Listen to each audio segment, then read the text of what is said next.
क्या ये मुमकिन है कि सिर्फ एक चुनाव क्षेत्र हमें पूरे राज्य की कहानी बता दे? हम बात कर रहे हैं बालाघाट की, एक ऐसी जगह जहां हर एक वोट के पीछे ना एक संघर्ष है, एक उम्मीद छुपी है।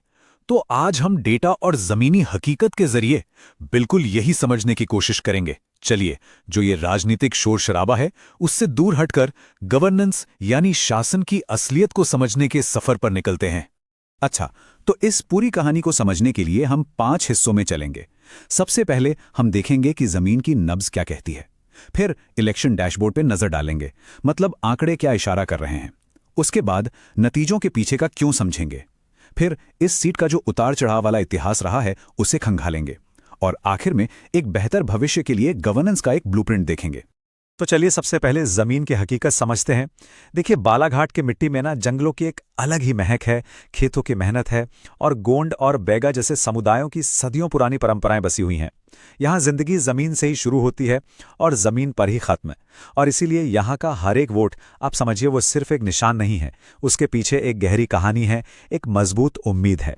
घर तो है पर नल में पानी नहीं। ये एक लाइन, आप सोचिए, ये एक मामूली सी लगने वाली लाइन पूरे बालाघाट की सबसे गहरी पीड़ा को बयां कर देती है। ये सिर्फ पानी की कमी की शिकायत नहीं है, नहीं, ये उस रोजमर्रा के संघर्ष, सिस्टम की उस बुनियादी नाकामी का प्रतीक है जिससे लोग हर रोज हर दिन जूझते हैं। ये एक वादा था जो पूरा नहीं हुआ, एक बुनियादी हक जो अधूरा रह गया। और देखिए, ये दर्द सिर्फ यहीं खत्म नहीं होता, ये तो एक पूरी चेन है। पानी साफ नहीं तो बीमारियां घर कर लेती हैं। दूर दराज के आदिवासी इलाकों में एक डॉक्टर तक पहुंचना समझिए एक जंग लड़ने जैसा है। उधर खेतों में किसान की मेहनत कम एमएसपी और कर्ज के बोझ तले दबी जा रही है। और जब घर पर कोई काम ही नहीं है तो नौजवान क्या करेगा? वो अपना गांव छोड़ने पर मजबूर हो जाता है।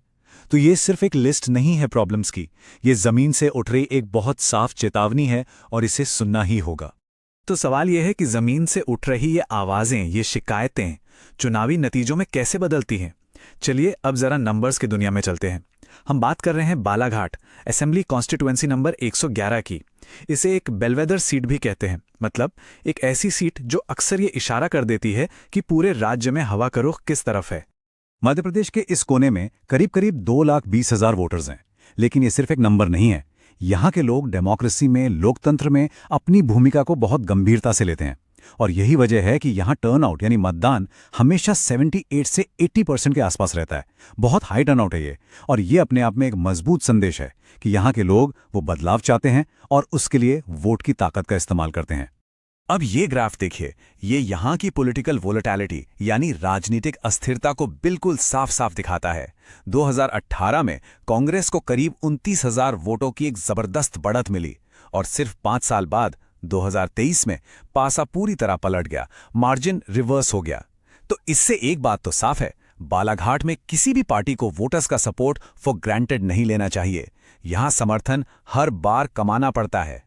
और मामला सिर्फ इतना ही नहीं है, यहाँ का जो सोशल फैब्रिक है, सामाजिक ताना बाना, वो भी बहुत विविध है।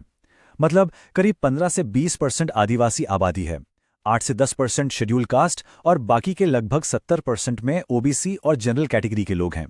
अब इस डाइवर्सिटी की वजह से यहाँ की पॉलिटिक्स और भी कॉम्प्लेक्स हो जाती है। और ये बात साफ हो जाती है कि यहाँ जीत किसी एक समुदाय के सहारे नहीं मिल सकती। यहाँ जीत के लिए सभी के विश्वास पर टिका एक मजबूत गठबंधन, एक कोलिशन ऑफ ट्रस्ट बनाना ही होगा। तो अब आते हैं सबसे बड़े सवाल पर। आखिर ये जनादेश इतना ज्यादा स्विंग क्यों होता है, इतना बड़ा उलटफेर होता क्यों है? देखिए, इसका जवाब किसी एक नेता के अच्छा या बुरा होने में नहीं है। जवाब सिस्टम में, व्यवस्था में छिपा है। और इसे समझने के लिए हम एक चतुर्मुख फ्रेमवर्क का इस्तेमाल करेंगे। मतलब इस पूरी तस्वीर को हम 4 अलग-अलग लेंस से, 4 अलग-अलग नजरियों से देखेंगे। तो पहला लेंस है ऑर्गेनाइजेशनल स्ट्रेंथ, यानी संगठन की ताकत। एक तरफ बीजेपी है, जिनके पास एक अनुशासित, वेल फंडेड और बूथ लेवल तक मजबूत मशीनरी है। दूसरी तरफ कांग्रेस, जिनकी लोकल यूनिट उतनी मजबूत नहीं है और वो कैंडिडेट के पर्सनल रैपो पर ज्यादा निर्भर करते हैं। अब आप खुद सोचिए, जब 80% लोग वोट डालने निकल रहे हों तो ये बूथ लेवल का संगठन ही तो जीत और हार का फैसला करेगा, है ना? अच्छा, दूसरा लेंस है नैरेटिव का, मतलब वो कहानी जो पार्टियां लोगों को बताती हैं। बीजेपी का नैरेटिव है डबल इंजन सरकार का, कि केंद्र और राज्य मिलकर विकास करेंगे। वहीं कांग्रेस हाइपर लोकल मुद्दों पर फोकस करती है। पानी, क्लिनिक, नौकरियां और कमाया हुआ भरोसा। और देखिए, यहीं पर एक जिम्मेदार पब्लिक स्पीच की, एक जिम्मेदार संवाद की अहमियत सामने आती है। क्योंकि जब बहस तथ्यों पर होती है, शोर पर नहीं, तभी तो हमारा लोकतंत्र मजबूत होता है और लोग अपने लिए बेहतर फैसले ले पाते हैं। तो क्या ये जो 2023 का स्विंग है, ये कोई अनोखी बात है या बालाघाट का इतिहास ही कुछ ऐसा रहा है? चलिए जरा इसके इतिहास की फाइलें खोलते हैं, पिछले कुछ दशकों के आंकड़ों को देखते हैं और समझते हैं कि क्या ये सब एक बड़े रिकरिंग पैटर्न का हिस्सा है।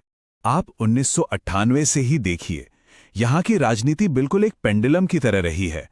एक चुनाव में कांग्रेस लगभग 20,000 वोटों से जीतती है, तो अगले में ही बीजेपी 11,000 से जीत जाती है।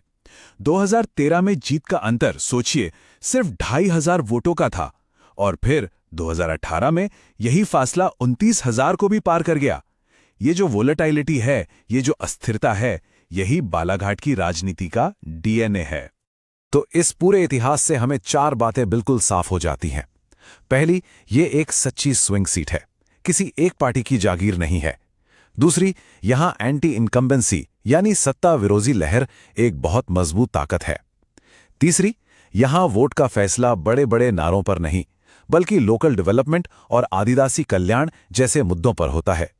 और चौथी और सबसे जरूरी बात, जब इतना हाई टर्नआउट हो तो जीत उसी की होती है जिसका ग्राउंड लेवल मोबिलाइजेशन मजबूत हो। साफ है, ये चुनाव रैलियों में नहीं बल्कि गांव-गांव जाकर जीता जाता है। अच्छा, तो हमने डायग्नोसिस तो कर लिया, समस्या को समझ लिया।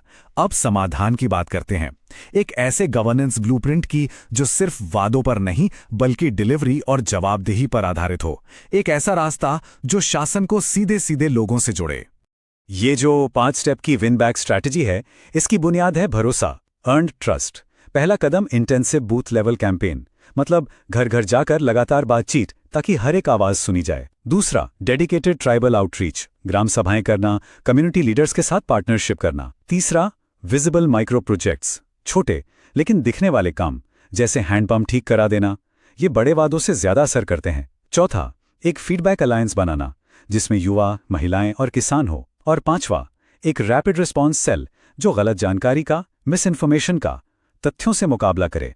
और हाँ, जब हम लोगों से जुड़ते हैं ना, तो एक बात हमेशा याद रखनी चाहिए, हम डेटा पॉइंट से नहीं, हम इंसानों से बात कर रहे हैं। भारत के जो नए कानून हैं, वो भी प्राइवेसी, कंसेंट और डिग्निटी यानी निजता, सहमति और सम्मान की बात करते हैं। किसी भी नागरिक से जुड़ने से पहले उनकी सहमति लेना, उनकी गरिमा का ख्याल रखना, यही तो एक आधुनिक और लोगों पर केंद्रित शासन की पहली शर्त है। भरोसा इसी नींव पर खड़ा होता है। तो आखिर में ये पूरी कहानी एक ही सवाल पर आकर रुक जाती है, क्या मेहनत से कमाया गया भरोसा, अर्न्ड ट्रस्ट, किराए पर लाए गए शोर को, रेंटेड नॉइज को हरा सकता है? देखिए, एक चुनाव की जीत शायद नारों से मिल जाए, लेकिन एक स्थायी जनादेश वो हमेशा कमाए हुए भरोसे और लोगों की रोजमर्रा की सेवा से ही बनता है। यही बालाघाट का सबसे बड़ा सबक है और शायद पूरे भारत के लिए भी।